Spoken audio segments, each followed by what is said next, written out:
Hi guys, today topic మంచి స్నేహితుడు ఉండేవారు. Let's started. చాలా కాలం క్రిందట మంచి తెలివితేటలు, వివేకం ఉన్న ఒక రాజు ఉండేవాడు. అతడి పేరు ప్రతిష్టలు ఇతర రాజ్యాల వరకు పాకిపోయినవి. అనేక కళల్లో ఆరితేరిన కళాకారుడు అతని మెప్పును పారేసి కాపాడకూడదిన దర్బారుకు విచ్చేసేవారు. అందులో కొందరు తమ తెలివితేటలను ప్రదర్శించి రాజు వివేకాన్ని పరీక్షించడానికి కూడా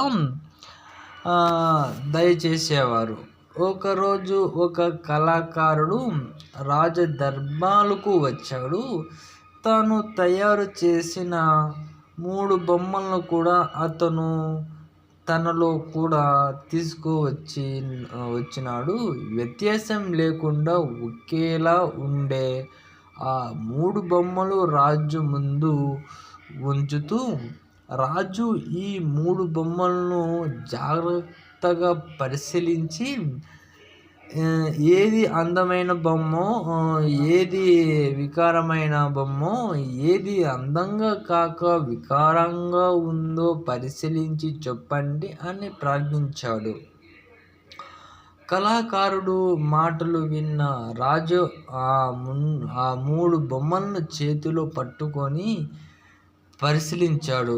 ఆ 3 బొమ్మలు ఒకేలాగా, ఒకే ఎత్తులో, ఒకే వెయిట్గా సమానంగా ఉండటం, అన్నిటి పోలికలు ఒకేలాగా ఉండటం రాజు గమనించాడు. ఆ 3 బొమ్మల్లో ఎలాంటి వ్యత్యాసాన్ని అతడు ఆ 3 బొమ్మలను జాగ్రత్తగా గమనిస్తున్నప్పుడు ఒక బొమ్మ 2 చెవుల్లో రంధ్రాలు ఉన్న సంగతికి గుర్తించాడు. ఒక సూదిని రంధ్రాలను బొమ్మ చెవిలో ఒక వైపు నుంచి ఇంకోవైపుకి కదిలించాడు. సూది మరొక చెవిలో సునాయాసంగా బయటకు వచ్చేసింది. మరో బొమ్మ చెవిలో మరియు నోటిలో రంధ్రం ఉండటాన్ని రాజు గమనించాడు. వెంటనే రాజు సూదిని చెవిలో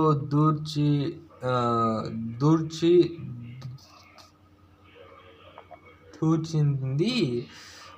నోటి గుండా బయటకు వచ్చింది. 3 బొమ్మ ఒక చెవిలో తప్ప మరొకట రంధ్రాన్ని రాజు చేయలేకపోయాడు. ఆ చెవిలో దూర్చిన సూది బయటకు రాకుండా లోపలనే ఉండింది. రాజు గమనించాడు. తన చేసిన బొమ్మలను రాజు గంభీరంగా ఆలోచించాడు. కాసేపై తర్వాత ఆ కళాకారుని ఉద్దేశం, మీరు చాలా తెలివి కలిగిన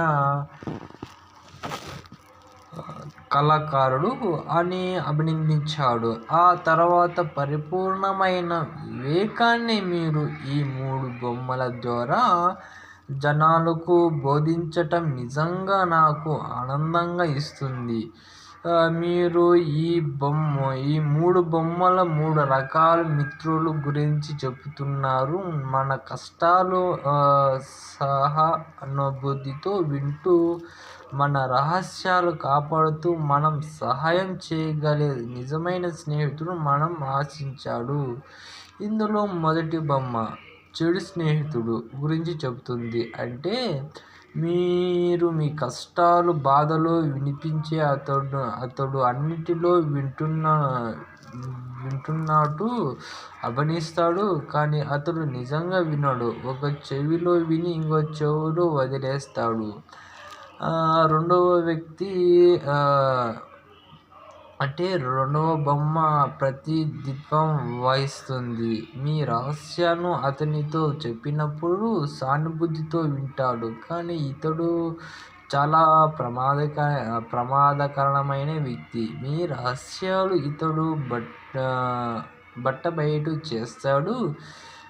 ఇంతలోనే మన రహస్యాలు దాచడు. మూడో వ్యక్తి చాలా ఉత్తమైనది. ఈ బొమ్మ ఒక ఉత్తమ స్నేహితుడు ప్రతిరూపం. మీరు చెప్పే మాటలు అతడు చాలా ఓపికతో, శ్రమతో వింటాడు. మీరు నమ్మకంగా నమ్మవచ్చును.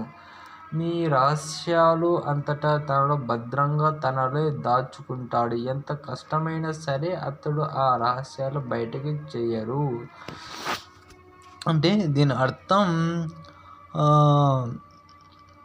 ఫస్ట్ యొక్క బొమ్మ ఏమని చెప్తుందంటే, మన కష్టాలు అతనికి చెప్పినప్పుడు అతడు వింటున్నట్టు యాక్టింగ్ చేస్తాడు.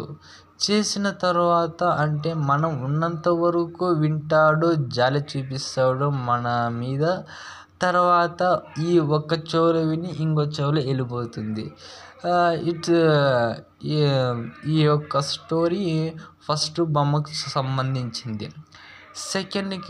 సెకండ్ బొమ్మకి సంబంధించిన ఏమిటంటే, మన రహస్యాలు అంటే ప్రతి ఒక్కరికి రహస్యాలు ఉంటుంది కదా. ఆ రహస్యాలు వానికి చెప్పినప్పుడు మనం వానికి చెప్పినప్పుడు సానుభూతితో వింటాడు. మనం చెప్తాం, వేరే ఎవరికి చెప్పకూడదురా అని చెప్తాం. తర్వాత వాడు ఉండడు, మన రహస్యాలను వేరే వాళ్ళకి చెప్తాడు. అది రెండో బొమ్మకి సంబంధించిన టాపిక్. థర్డ్ బొమ్మ అంటే మూడో బొమ్మ. ఈ మూడో బొమ్మ మన రహస్యాలను, మన బాధల్ని చెప్పినా కూడా అతడు ఎవరితో చెప్పడు మన రహస్యాలని. అలాగే మన బాధను అర్థం చేసుకుని ఏదో మార్గం, ఏదో చిన్న సహాయం కూడా చేస్తాడు. అంటే మన ఈ మూడు బొమ్మల్లో మనము ఎవరిని బాగా దగ్గర ఉండేయచ్చు అంటే మూడో బొమ్మ. అంటే first, second is very very dangerous fellows. Okay, today concept ఇది.